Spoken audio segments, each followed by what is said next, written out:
Question 8. The diagram shows a ramp being used to load a washing machine of mass 90 kilograms into a truck. Okay, the washing machine is a particle. The ramp is a rough plane inclined at angle alpha. The coefficient of friction is 2/9. Suppose the ramp is set up so alpha is 10 and a rope is attached to the washing machine. When the rope is pulled with a constant force of 380 parallel to the line of greatest slope of the ramp, the washing machine moves up the ramp. Calculate its acceleration. Let's draw a fresh diagram and put that information on. So we've got 10 degrees. We've got our washing machine here, which is of mass 90 kilograms, so 90G straight vertically downwards. Okay, we've got a rope that's being attached and it's pulling up the line of greatest slope. Now we've got a sideways on view, but basically it's just straight up. Okay, straight up the slope. So that's 380 newtons. Okay, it says it's rough, so we need friction. Okay, and because the direction of motion is up the slope, friction is going to be acting to oppose the motion, so friction is down. Okay, the only other force I need to label on is the normal reaction, which is the slope pushing back on the washing machine. And we do need that because we need to use friction is mu times reaction. Okay, so that's what the diagram looks like. I think it's probably a good idea to redraw it. Okay, we know that mu is 2/9. We've got our angle alpha, and we have to find the acceleration of the washing machine. Okay, so it's moving, so we're going to apply F equals ma in the direction of motion, which is up the slope. Okay, so we can do that. If it was stationary, you could say, like the equilibrium question we had earlier, the force in one direction is being balanced by the force in the other direction. Or you can say force one direction minus force opposing direction equals 0. Okay, but this one is actually moving, so we definitely have to use F equals ma, and that F is our resultant force, and that resultant force is the force pulling it the way it's going minus any force or forces opposing the way it's going. Okay, let's, before I do this, just dot in the perpendicular there and label that angle there. That angle there would also be 10 degrees. Okay, it's the same as this angle down here.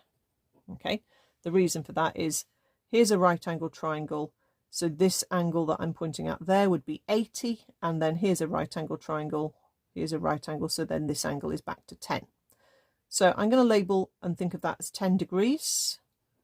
So when I need to resolve my 90G, it's going to either crush the 10 or stretch the 10. Okay, so for F equals ma up the slope, let's see what we would write. The force pulling it the way it's going is 380. What's opposing it? Well, friction is, but also the component of the weight of the washing machine resolved around into this direction. So that would be 90G stretching away from the angle 10. So that would be 90G sine 10. And that will equal our mass, which is 90, times acceleration. Okay, so that's our main equation, but I can't work out acceleration because I haven't worked out friction yet. Okay, so we're going to come back to this equation in a sec. And what I'm going to do is think about perpendicular to the slope. So perpendicular to the slope, our forces are going to balance. There is no motion in the perpendicular direction. The washing machine is not lifting off the surface. So there's a force pushing outwards from the slope, and there's a force component pulling into the slope. So we need to say they're balanced. So our outwards perpendicular is being balanced by 90G cos 10. We crush the angle is cos. Okay, those are the only two forces that are going to be happening in that perpendicular direction. Okay, and we can work that out. So 90 times 9.8 times cos 10 gives me 868 0.6 newtons. And when it's moving, or when it's on the point of moving, you're allowed to use friction is mu times r. And mu, we were told, was 2/9. So our friction force is 2/9 of the normal reaction force. Okay, so that comes out as 193.022.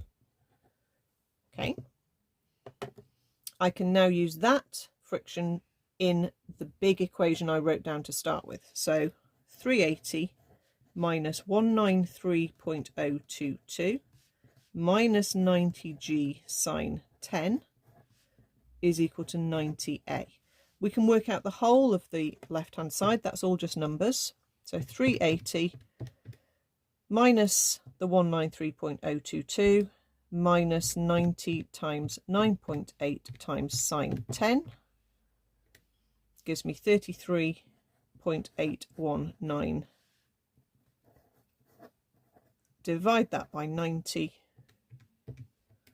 and we get 0.376.